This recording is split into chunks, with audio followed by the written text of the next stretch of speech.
भरी, मैं सोचा था कि अख्तर साहब शूटिंग कब शुरू करेंगे? बहुत जल्द। वो प्रोड्यूसर साहब से डील फाइनल हो जाए ना तो बस काम शुरू हो जाएगा। अच्छा हाँ, रिहर्सल पर आना पड़ेगा। हाँ वो तो फिर वो कहते हैं ना, शौक का कोई मोल नहीं, आऊंगा टाइम निकालूंगा। वैसे भी आजकल अब्बा जी है ही नहीं। अभी तक अब्बा जी से डरते हो। बाप है मेरा, सोचना तो पड़ता है। राशिद, खुदा के वास्ते बड़े हो जाओ, अपने फैसले खुद करो। वैसे जायदाद भी तो अब्बा के पास होगी ना, उसमें से कुछ मिला क्या? जायदाद? अगर इसे बता दिया कि जायदाद का बंटवारा हो गया है और आधी से ज्यादा जायदाद तो फयाज चाचा को मिल गई, तो ये तो मुझे फिल्म से निकाल देगी। क्या हुआ? कुछ नहीं। कुछ तो बताओ ना। जायदाद तो सारी मेरे पास ही है, ये समझो बस। अब्बा जी तो अब जरा मसरूफ रहते हैं, इधर उधर मैं ही देखता सारा कुछ। अच्छी बात है। राशिद, मैं सोच रही थी अगर तुम चाहो तो तुम फिल्म में सरमाया भी लगा सकते हो, प्रॉफिट में भी अच्छा हिस्सा मिलेगा। मैंने तो अपनी सारी जमा पूंजी लगा दी है, प्रॉफिट होगा तो मेरा ही फायदा है ना।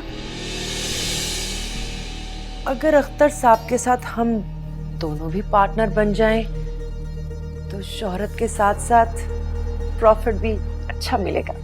क्या ख्याल है? वैसे आइडिया तो बड़ा अच्छा है, लेकिन एक बात है परी, कारोबार में से इतनी बड़ी रकम निकाल लेना कोई आसान बात नहीं। और राशिद, तो तुम किसी से उधार मांग लो ना। देखो, जब फिल्म हिट होगी ना तो लोग तुम्हारे पीछे पैसे ले लेके घूमेंगे, हमें डेट दे दे, हमारी शूटिंग कर दे। मुझे मत भूल जाना, हीरोइन सिर्फ मैं ही होंगी तुम्हारी। हाँ जाहिर है, फिर तो हमारा पैर हिट हो जाएगा, किसी और को मुंह थोड़ी लगाएंगे हम। कुछ ऑर्डर कर लो खाना। नहीं, मैं तो डाइट कर रही हूँ। तुम्हें पता है कि आजकल इतनी स्लिम लड़कियां आ गई हैं कि बहुत कंपटीशन है। हाँ ये बात तो सही है, मुझे भी करनी चाहिए वैसे। नहीं राशिद, तुम बहुत हसीन हो। हमारा शक सही निकला।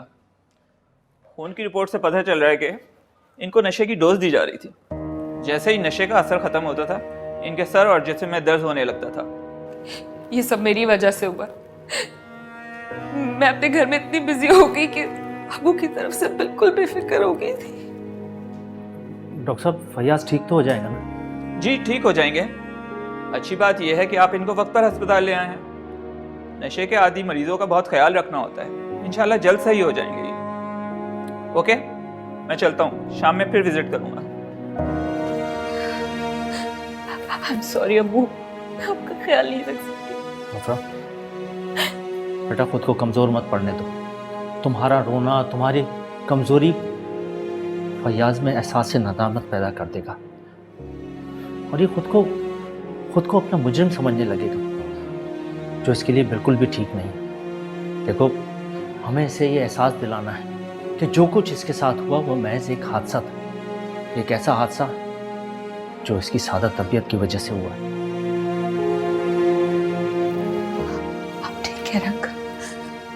ये जब भी आंखें खोले तुम इसे मजबूत दिखना। तुम ऐसा करो, तुम घर चली जाओ, मैं यहाँ हूँ इसका ख्याल रखने के लिए। मुझे घर नहीं जाना, मैं यहीं अबू के पास। चलो ठीक है, जैसे तुम्हारी मर्जी, लेकिन अपने मियाँ को और ससुराल में इन्फॉर्म कर दो। तुम बैठो, मैं तुम्हारे लिए चाय लेकर आता हूँ।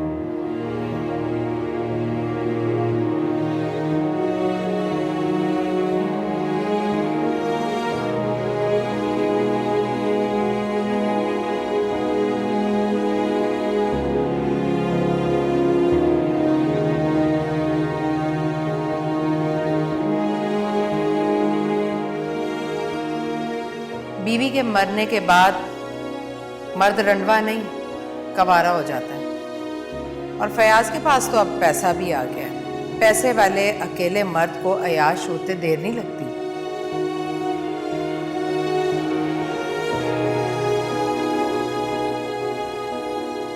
असल में चचा फयाज की शादी करवा ही दो। पता है जिस तरह औरत ख्याल रख सकती है ना, और नजरें भी रख सकती है अपने मियाँ पे, कोई नहीं रख सकता।